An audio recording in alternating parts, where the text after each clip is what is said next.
The story opens with a chaotic news broadcast. A huge pig is running loose in the city, dragging a girl behind it and causing mass panic. It seems absurd until the narrator, a young woman, calmly reveals that the girl being dragged by the pig is actually her. We're immediately pulled into a strange duality. In public, she looks like just another teenager, but by night, she's living a secret life that's anything but ordinary. The scene shifts to a quiet park at night.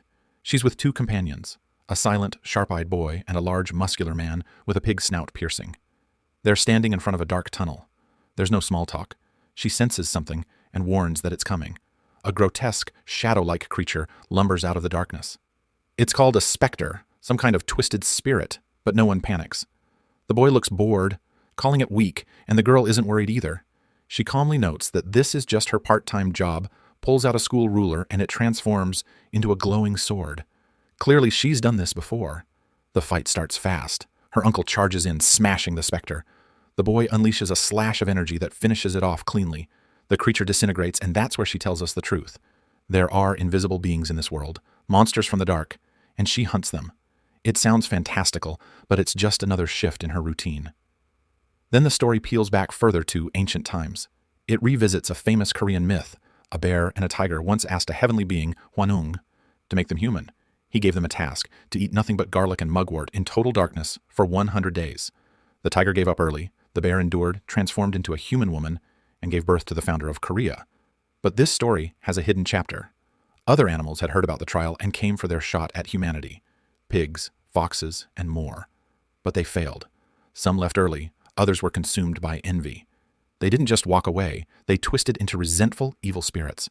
They began hunting humans, feeding on livers to mimic the transformation they never achieved. What started as ambition ended in hatred and violence. The story then zooms into 16 years before the present, where the girl's curse begins. A seasoned hunter, a strong, grizzled man, is confronting a male nine-tailed fox. He's holding an infant in his arms, his granddaughter. The fox sneers at him, pointing out that any attack could hurt the baby, but the old man doesn't flinch. He's hunted spirits for 6 decades and knows this fox has taken human lives. He fires his sacred arrow anyway. The blast knocks the fox down, but something unexpected happens. A second spirit, a pregnant female fox, gets expelled from the male's body. She dies on the spot, along with her unborn cub. That's when everything turns. The fox, bloodied and dying, stares at the child and snarls a curse.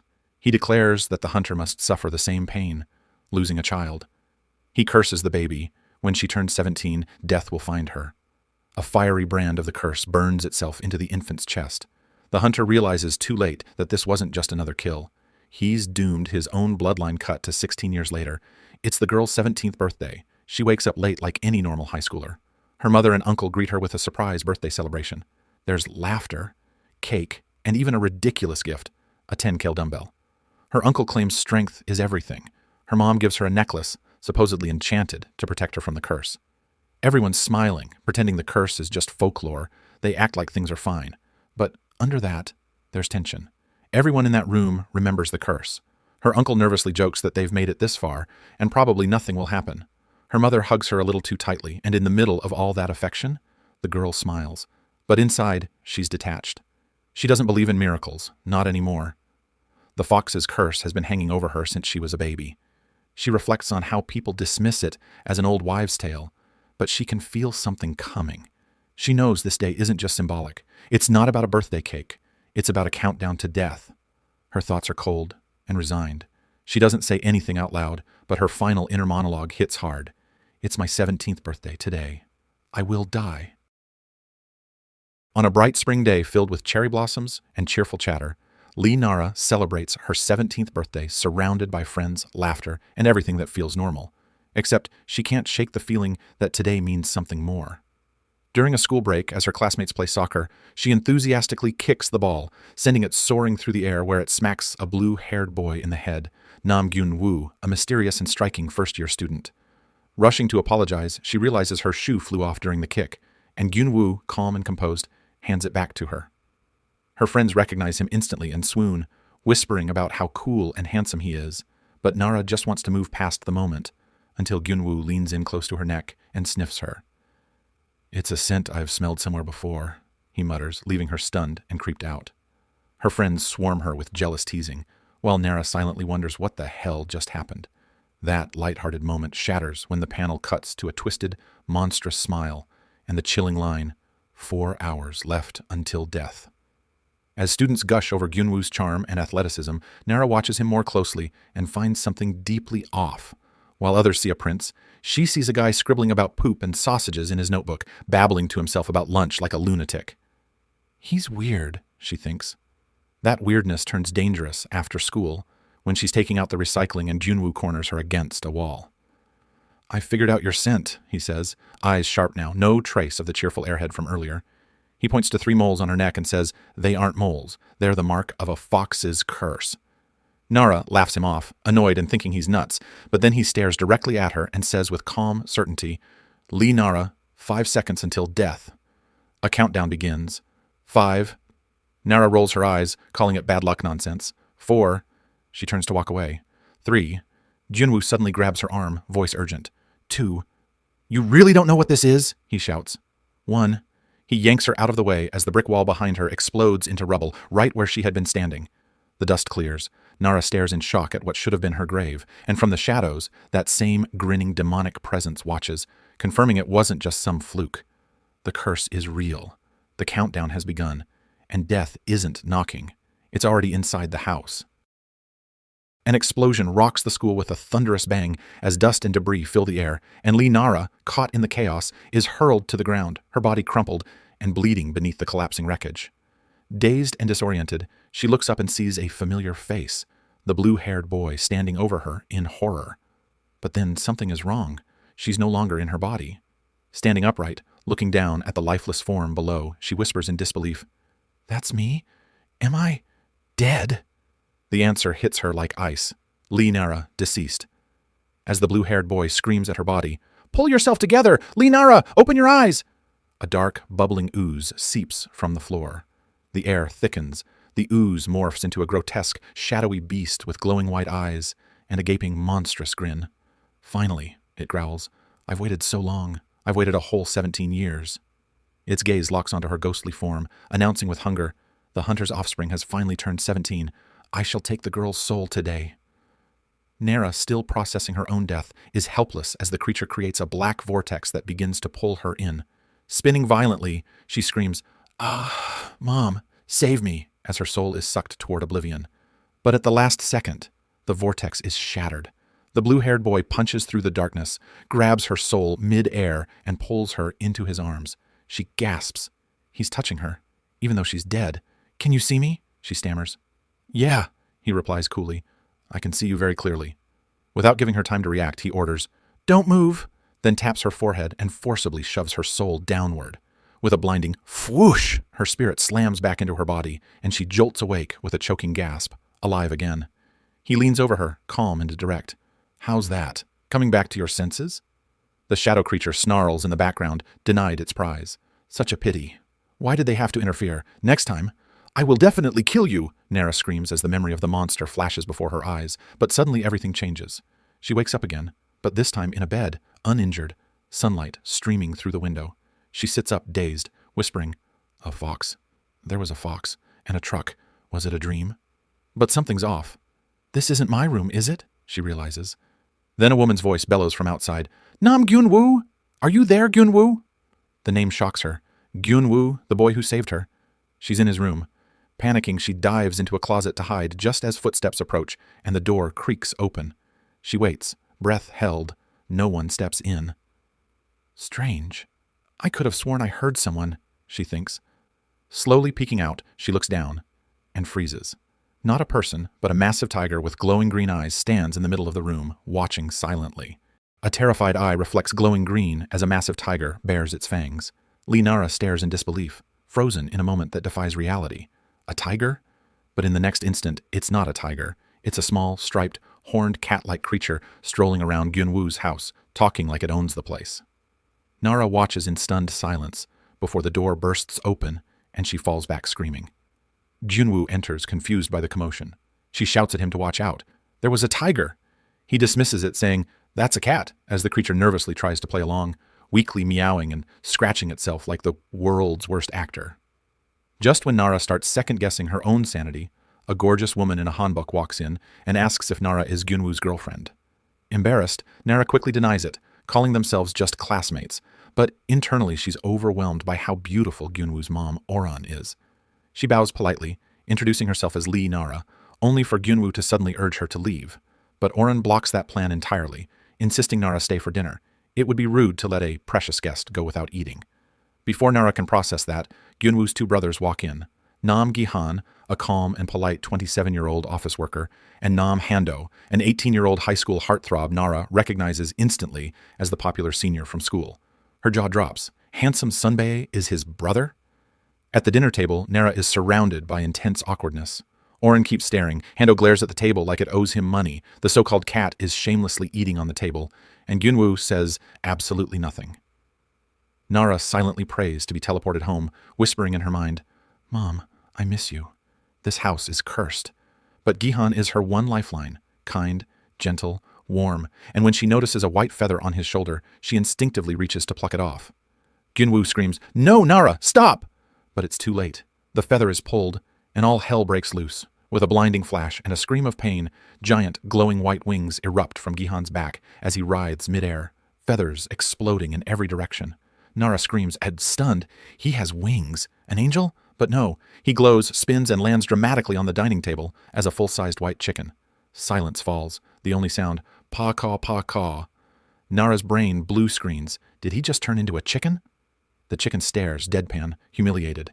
Gyunwoo facepalms into oblivion, his soul visibly leaving his body.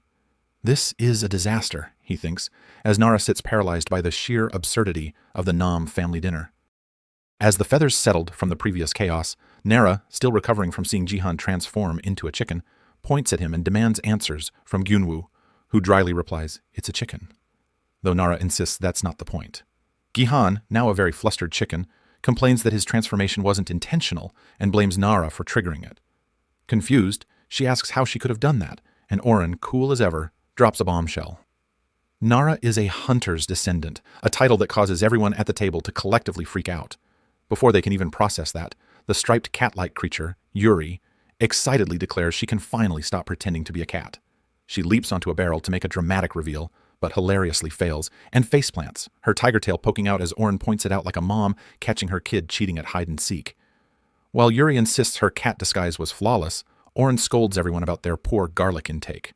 The table is revealed to be a garlic overdose nightmare. Garlic pancakes, garlic fish, garlic scapes, garlic cake. And Hando, already seething, snaps. He rants dramatically about the food being a flavorless war crime, a taste bud massacre, an act of culinary terrorism. Nara watches, still starstruck by how handsome he is, even while he rants like a rejected MasterChef contestant. Oran, unamused, glares with glowing eyes, her voice now backed by dark, magical pressure, ordering Hando to eat. He refuses, then breaks down crying, screaming that the food is dirty, revealing he has OCD, and suddenly transforms into a giant pig mid-breakdown. He crashes into the table, snorting and thrashing, before devouring the meal with disturbing enthusiasm, shouting, "So oinking delicious!" Nara's internal monologue crashes and burns. Hando, the elegant, beautiful Sunbae admired by all, is now a pig. She watches in horror as he licks every plate clean, eyes sparkling. Oren asks if the food tastes good now, and he instantly switches tone, praising it before whining again about being treated like a pig. Nara snaps, "You are a pig," while Gi-han the chicken squawks in protest, and Yuri blames Gyunwoo for telling her to act like a cat in the first place. The family explodes into full-blown chaos, shouting, oinking, clucking, and accusing one another, while Nara breaks down crying in the middle of it all. Then Oren slams her hand down. Boom! A massive shockwave demolishes the table as a giant tiger looms behind her, roaring, "Be quiet!" Everyone freezes. The tiger, revealed as Oren's true form, scolds her children for their disgraceful behavior in front of a guest. Nara, sitting in rubble, realizes with shaking certainty the tiger she saw was real. Suddenly, the entire animal family turns toward her in panic. Nara had been recording the whole thing on her phone. They scream at her to delete it, and she yells back, "I'm sorry, are you going to eat me now?" The tiger tilts her head, confused, and calmly asks, "Why would I eat you? Do you know the legend of Dangun?" Nara replies, "Yes." The tiger explains that long ago, there were many animals besides the bear and tiger, others who ate the sacred mugwort and garlic from the gods but fled the cave before completing the trial. These are their descendants, the beast folk who failed to become human. Gyunwoo, now back in human form, is furious that the secret was spilled to a classmate, But Nara looks him dead in the eyes and asks the question that's been burning in her chest. Are you even human? He smirks just slightly. The pig and chicken freeze, shocked, and Gihan chuckles awkwardly while Yuri fumes at the idea of being called an animal. Hando, still in pig form, growls that of course they're human. Have you ever seen a talking pig? Before getting right up in Nara's face with a wanna die threat, to which she snaps back, Exactly! A tiny, clucking Yuri scolds her for judging by appearances, but Nara just points at the very chicken on her phone screen, unimpressed. The chicken threatens to peck her, and Gyunwoo finally responds coolly. Obviously, human. Nara looks doubtful, but Gyunwoo leans in. Then what do you think I am? He speaks calmly, almost philosophically, explaining that whether they're beasts or humans, or she's a normal student or a hunter, it's all a matter of perspective. The scene shifts to a surreal illustration, a fox cradling a child, Oran as a majestic tiger, and finally Nara herself with shimmering tiger ears and tail. Oran's voice echoes, saying, If this is a meeting between a beast and a hunter, then it's fate. Back in the room, Gyunwoo finishes, But if it's human and human, then it's destiny. Oran leans over and asks what Nara believes. With no time to answer, Oran grumbles, Damn those foxes, and hands Nara a tiger-themed talisman, saying that after escaping the fox's curse, her tomorrow will no longer be like today. She tells Nara to place it on her door when needed, and the pattern will connect us. Still reeling, Nara's shoved out the door with a bang. As she walks through the dark streets, overthinking everything, a creepy aura builds. Terrified, she screams, throws the talisman, and sprints away. Back at the house, Hando and Yuri doubt she'll return, but Oran is certain. If Nara doesn't come back, she'll die by the fox's hand. Meanwhile, the talisman flutters through the night air, floats down, and sticks itself to Nara's phone screen, like fate has other plans. Nara makes it home, only to get scolded by her mom, then collapses into her room, mentally replaying the wildest day of her life. Hit by a truck, nearly had her soul stolen by a fox, revived, and sat through a dinner with transforming beast people. She wishes it was a dream, but she's wide awake, eyes bugged open. The next morning, late for school, she bolts out the door, skipping breakfast, one shoe bent, running for the bus like any other teen, just an ordinary morning.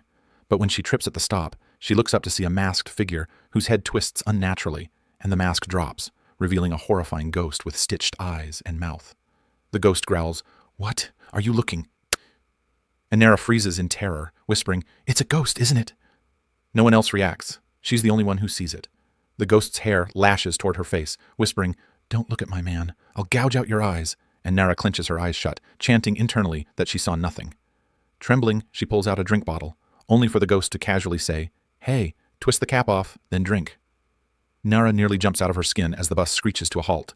When asked if she's getting on, she silently turns and walks instead. Oren's words echo in her mind. Your tomorrow will be different from today. And then, sprinting through the crowded streets, Nara starts screaming, because now she can see them everywhere. Ghosts, dozens of them, mingling with people. She runs, panicking, shrieking, I can see ghosts! While the city continues on like nothing's wrong.